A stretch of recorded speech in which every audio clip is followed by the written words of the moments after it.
네, 예배 오신 우리 성도님들을 환영합니다. 네, 오늘 말씀은 시편 1편에서 1절에서 3절, 1편 1절에서 3절 말씀을 우리 짧으니까 함께 같이 봉독하겠습니다. 네. 복 있는 사람은 악인들의 꾀를 따르지 아니하며 죄인들의 길에 서지 아니하며 오만한 자들의 자리에 앉지 아니하고 오직 여호와의 율법을 즐거워하여 그의 율법을 주야로 묵상하는도다. 그는 시냇가에 심은 나무가 철을 따라 열매를 맺으며 그 잎사귀가 마르지 아니함 같으니 그가 하는 모든 일이 다 형통하리로다. 네, 아멘. 네. 여러분, 그 유레카라는 말을 들어보신 적 있으시죠? 네. 이 유레카는 에브리카라는 그리스어에서 유래된 말로 보통 발견하기 힘들거나 또는 고심했던 무언가를 발견하거나 깨닫거나 하였을 때 알았다, 찾았다 이 의미를 갖는 놀라움의 기쁨의 표현입니다. 그래서 이 말을 외칠 때는 그냥 밋밋하게 유레카 이런 게 아니라 유레카 이런 식으로 감탄이 터져 나오는 그런 표현이기도 합니다. 이 말은 기원전 3세기경 고대 그리스의 천재 수학자였던 아르키메데스의 이야기에서 유명해지기 시작하였는데요. 그 이야기는 이렇습니다. 이 수학자는 당시 왕이었던 히에론 2세로부터 중요한 명령을 받게 되는데요. 곧 왕관에 대한 것이었다고 합니다. 히에론 2세는 새롭게 만든 자신의 왕관이 진짜 순금으로 만들었는지 확인하고 싶었습니다. 혹 은이나 다른 불순물이 들어간 건 아닌지 의심스러웠던 거죠. 그리고 왕은 당시 유명한 수학자였던 아르키메데스를 불러 그것을 확인하라고 명령합니다. 지금이야 기술의 발달로 거뜬히 알 수 있지만 기원전 3세기 당시에는 참으로 난감하고 어려운 문제가 아니었나 싶습니다. 그리고 왕의 명령은 당신은 따르지 않거나 순종하지 않으면 죽음을 각오해야 했습니다. 그래서 아마 아르키메데스는 생사를 오가는 심정으로 그 일에 몰두하였을 것입니다. 아마도 살기 위해 24시간 주야로 그 일만을 생각하지 않았을까 생각합니다. 그럼에도 아르키메데스는 어떠한 것도 알아내지 못하고 자포자기한 심정으로 목욕을 하러 갑니다. 목욕이나 하자 하고 물이 가득 담긴 욕조에 자신의 몸을 담그게 됩니다. 그리고 그때 자신의 몸의 무게로 욕조에 물이 넘치는 것을 보고 갑자기 유레카를 외칩니다. 무슨 일이 생긴 걸까요? 바로 자신이 욕조에 들어감으로 인해서 물이 넘친 것을 보고 조금 아시는 분은 아시겠지만 부력의 원리를 발견한 겁니다. 참 저는 과학이 많이 싫었습니다. 용어도 너무 어렵고요.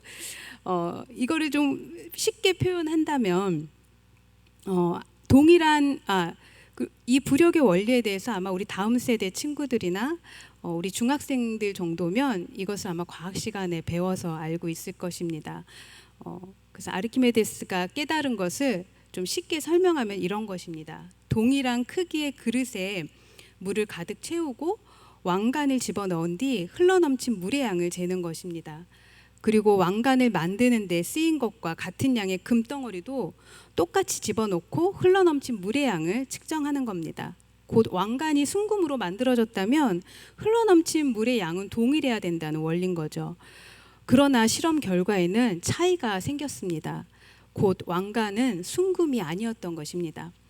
그리고 아르키메데스는 그 원리를 발견한 기쁨에 목욕을 하다 알몸인 채도 모른 채 유레카를 외치며 기쁨을 감추지 못했다고 합니다.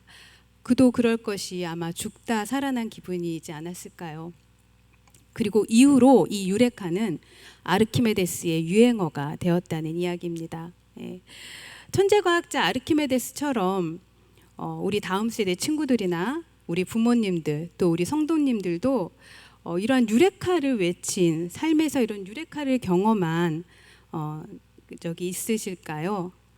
우리 신자들의 삶에서 유레카를 외칠 수 있는 경험이란 바로 하나님 아버지를 만난 경험이지 않을까 생각합니다. 또 그 경험이어야 되지 않을까 생각하고요. 우리를 사랑하시는 그 하나님을 알게 된 사건, 그리고 그 사랑으로 그 아들 예수 그리스도를 보내신 사건, 우리에게 영원한 생명을 주신 사건, 우리에게 하나님께서 행하신 모든 일들이 유레카, 유레카, 유레카를 외치는 일이 아닐까 생각합니다. 그리고 그 하나님을 알려주시는 성경 말씀 자체가 우리에게 주어진 것, 이 또한 유레카가 아닐까요?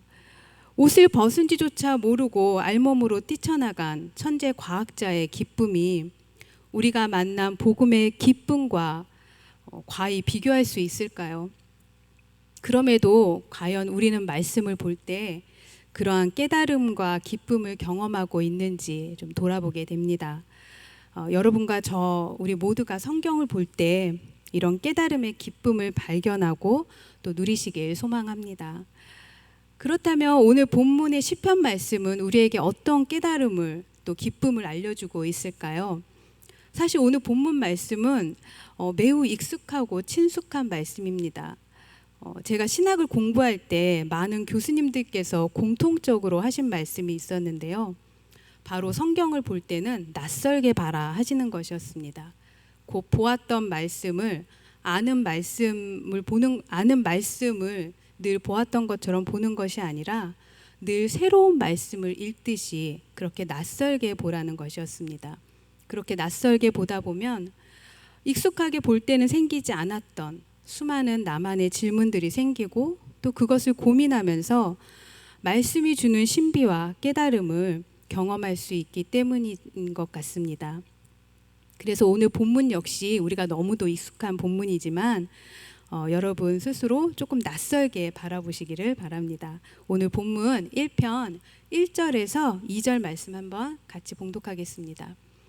복 있는 사람은 악인들의 꾀를 따르지 아니하며 죄인들의 길에 서지 아니하며 오만한 자들의 자리에 앉지 아니하고 오직 여호와의 율법을 즐거워하여 그의 율법을 주야로 묵상하는도다.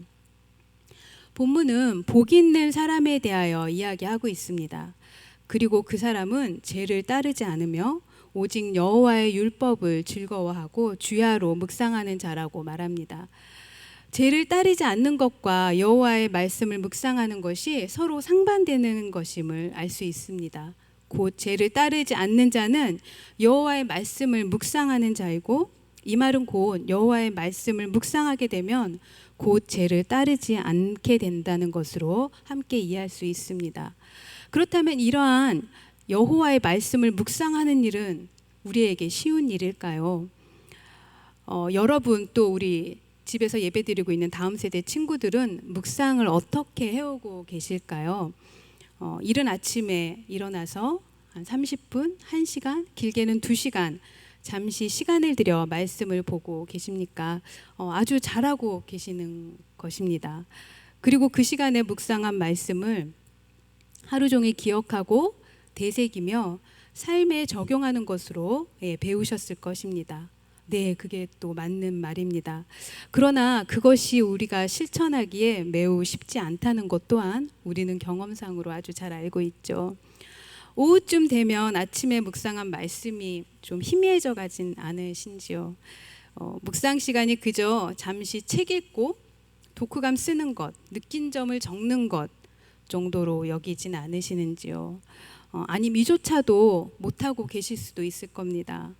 오늘 본문은 주야로 묵상하는 것을 말하고 있습니다. 주야는 아침, 저녁 두 번을 이야기하는 것이 아니라 하루 종일을 의미합니다. 하루 종일 하나님의 말씀이 나의 생각과 마음에서 떠나지 않는 것입니다. 우리는 하루 종일 무엇을 묵상하고 있을까요? 우리의 머릿속에 무엇이 주로 있을까요? 아마 우리 다음 세대 친구들이나 젊은 분들은 좋아하는 이성이 있다면 아마 하루 종일 그분 생각으로 가득 차지 않을까요?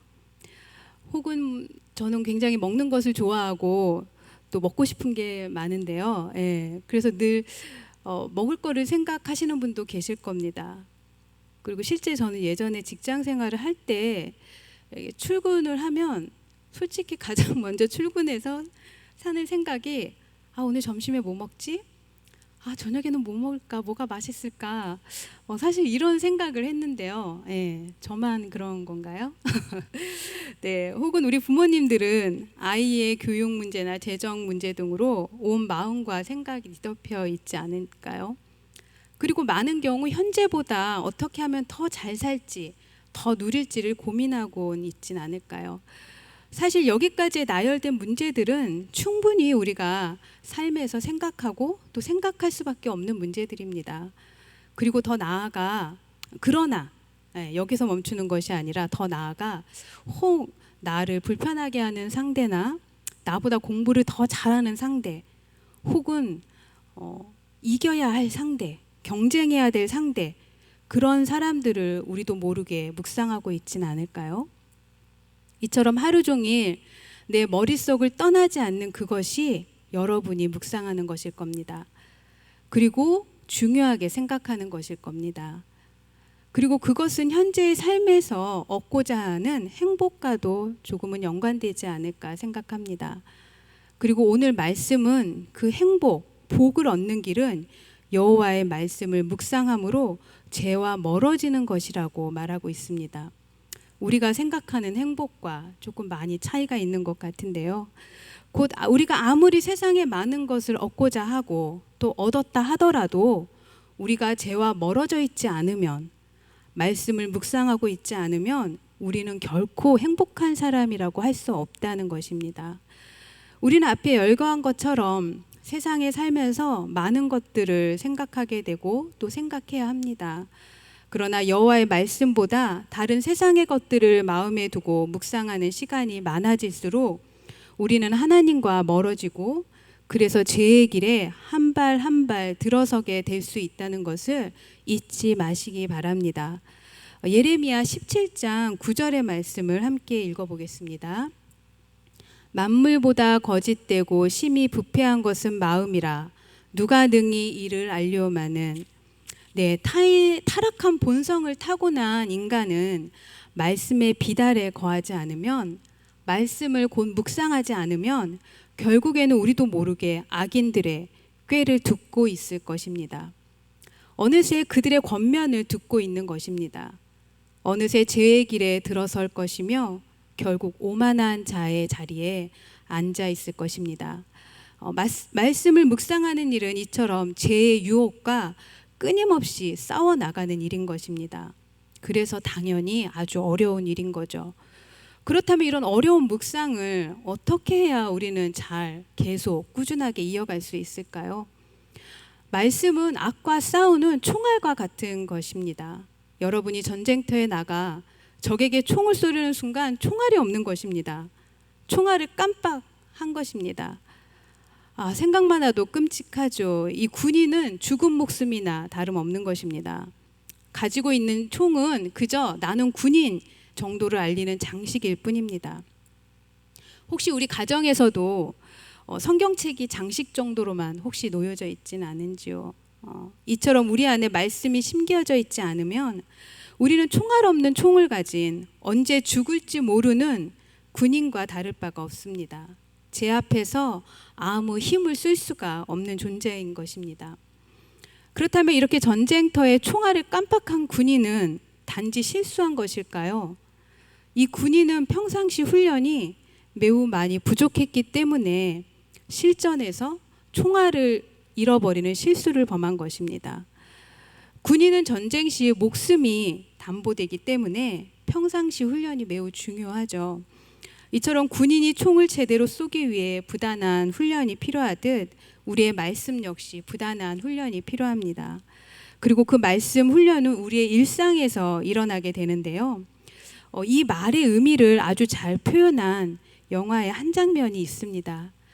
여러분 정신을 번쩍, 눈을 번쩍 뜨시고 제가 영상을 하나 준비해 봤는데요. 함께 잠시 보겠습니다. 내 삶을 다해 따르리 주가 주신 계명 힘써 살아내리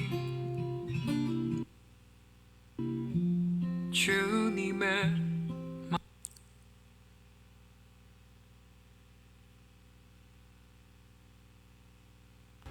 What do you do with that? Sounds like an opportunity. Let me ask you something. If someone prays for patience, you think God gives them patience? Or does he give them the opportunity to be patient? If they prayed for courage, does God give them courage, or does he give them opportunities to be courageous? If someone prayed for the family to be closer, do you think God zaps them with warm, fuzzy feelings? Or does he give them opportunities to love each other? Well, I gotta run. A lot of people to serve. Enjoy. 네, 좀 아쉬우시죠? 네, 이 영화를 아마 보신 분도 계실 거예요. 좀 유명한 영화인데 에반 올마이티의 일부분이었습니다. 영화에서 말한 것처럼 하나님은 짠 하고 우리 앞에 매번 기적을 만드시는 마술사가 아니십니다. 우리를 매우 인격적으로 존중하고 그래서 각자 인성에 맞게 우리를 대하시는 분이시죠. 우리의 일상에서 늘 말씀과 부딪히는 일들을 우리는 경험할 것입니다. 그리고 우리의 연약함으로 짓게 되는 죄의 문제를 계속 직면하게 될 것입니다. 우리 다음 세대 친구들, 부모님과 자주 다툼이 있지 않나요? 혹은 내 마음에 이해되지 않고 마음에 들지 않는 친구가 있나요? 그리고 정말 나를 힘들게 하는 직장 상사, 동료들이 있을 수 있습니다. 혹은 재정이 너무 힘드신가요? 계속해서 어떠한 상황이 꼬여만 가나요? 매번 인간관계로 인하여 힘드신가요? 분노를 참기 힘드신가요? 불평이 자꾸 생기시나요? 누군가를 늘 원망하고 누군가를 늘 비난하고 계시진 않으신가요? 이러한 우리의 마음엔 조금씩 미움과 다툼과 시기와 원망이 가득하게 되고 사랑 1도 없는 삭막한 메마른 마음이 됩니다. 하나님의 마음이 절실히 필요한 순간인 거죠. 그리고 하나님은 하나님의 마음이 우리 안에 채워질 수 있도록 우리를 광야로, 세상으로, 직장으로, 가정으로, 학교로, 친구들에게로 여러 무대로 보내시고 그 안에서 그것을 배우게 하십니다. 그리고 상황을 통해 그것을 이겨내는 힘을 기르게 하십니다. 그 안에서 우리는 좌절과 실패, 시련과 낙심과 실망을 경험하기도 하지만 하나님의 말씀을 방패 삼고 또 총알 삼고 의지함으로 나아갈 때 끝내 상황들을 이겨낼 수 있을 것입니다. 그래서 말씀 묵상은 단순히 글을 읽고 무언가를 기록하는 것에 끝나는 것이 아니라 나의 삶에서 죄를 이기고 그 말씀을 살아내는 것입니다. 이렇게 죄와 끝까지 싸워서 승리하는 일, 삶으로 살아내는 일, 이것이 시편 1편에 등장하는 하나님의 말씀을 주야로 묵상하는 것입니다. 그리고 하나님의 말씀을 주야로 묵상하고 죄를 이기는 자들에게 하나님은 또 다음과 같이 말씀하십니다. 우리 3절의 말씀을 같이 읽어보겠습니다. 그는 시냇가에 심은 나무가 철을 따라 열매를 맺으며 그 잎사귀가 마르지 아니함 같으니 그가 하는 모든 일이 다 형통하리로다. 네, 아멘. 그리고 그들의 삶은 언제나 물이 공급되는 나무와 같다고 합니다. 말씀을 묵상하고 그 말씀으로 죄를 이기었더니 내 삶에 그렇게 하나님이 주시는 열매로 가득한 삶이 된다는 것입니다. 그렇다면 그 열매는 과연 어떠한 모습으로 우리 앞에 있는 것일까요? 기도를 열심히 했더니 좋은 성적을 거둔 것일까요? 좋은 학교에 들어가고 좋은 회사에 취직한 것이 우리의 열매일까요? 아니면 묵상을 열심히 했더니 부모님이 용돈을 올려주셨습니다. 이것이 우리의 열매일까요? 아니면 부동산 값이 오른 것? 물론 이러한 것들도 하나님이 주시는, 우리 삶에 주시는 매우 기쁜 선물일 수 있습니다. 그러나 성경은 우리가 진정으로 맺어야 하는 우리 삶의 열매는 이러한 보상적인 것이 아니라 우리 자신의 진짜 변화임을 말씀하십니다. 우리 갈라디아서 5장 22절에서 23절의 말씀 읽어보겠습니다. 오직 성령의 열매는 사랑과 희락과 화평과 오래 참음과 자비와 양성과 충성과 온유와 절제니 이 같은 것을 금지할 법이 없느니라. 네, 이것이 우리가 하나님의 말씀을 묵상하며 맺게 되는 삶의 열매인 것입니다. 우리 각자의 모습에서 이러한 성령의 열매가 가득히 보이는 저와 여러분 되기를 소망합니다. 오늘 본문 시편 1편 1절에서 3절의 말씀은 그냥 읽으면 매우 평온하게 다가오는 말씀입니다. 그러나 그러한 시인의 상태까지 도달하려면 우리는 매우 치열하게 죄와 싸워야 했으며 부단한 삶의 훈련으로 말씀을 묵상해야 할 것입니다. 아마 시편 기자는 이러한 마음의 고백을 담아 시편 1편을 기록하지 않았을까 생각하는데요. 제가 잠시 읽어보겠습니다. 말씀을 주야로 묵상하였더니 계속되는 삶의 시련과 고난을 인내할 수 있었습니다. 그리고 말씀에 순종함으로 죄와의 싸움에서 이길 수 있었습니다. 그리고 어느새 뒤를 돌아보니 인격과 성품이 변화되어 있었습니다. 말씀을 주야로 묵상하였더니 견고한 말씀의 뿌리를 가지게 되었고 흔들리지 않는 믿음을 가지게 되었습니다. 그렇게 말씀을 주야로 묵상하였더니 주야로 하나님을 만나고 그분의 생각을 묻고 그분의 뜻을 따르는 것이 이제 저의 진정한 삶의 기쁨이 되었습니다. 그래서 저는 하나님의 말씀을 즐거워합니다. 그래서 저는 복 있는 사람, 행복을 얻은 사람입니다. 시편 기자가 살아온 삶이 이러한 모습이지 않았을까? 그리고 시편 1편을 기록하지 않았을까? 저의 상상력을 더하여 한번 기록해 보았는데요. 이러한 삶이 우리 성도가 살아야 하는 삶인 것 같습니다. 우리에게 말씀 묵상은 이처럼 너무도 소중한 생명과 같습니다. 우리는 성경에 너무 익숙해져 또 언제나 볼 수 있다 여기고 계속 말씀 보는 것을 미루고 있지는 않을까요? 말씀이 잘 이해되지 않아도 혹은 너무 쉬워도 혹은 너무 재미없게 느껴져도 타락한 우리 자아와 계속 싸우며 죄를 이기기 위해 인내와 끈기로 말씀을 계속적으로 보아야 합니다. 매일매일 보아야 합니다. 말씀을 생명처럼 여겨야 합니다. 우리 오산제일교회는 다음 세대부터 말씀 묵상을 매우 중요하게 교육하는 것으로 알고 있습니다.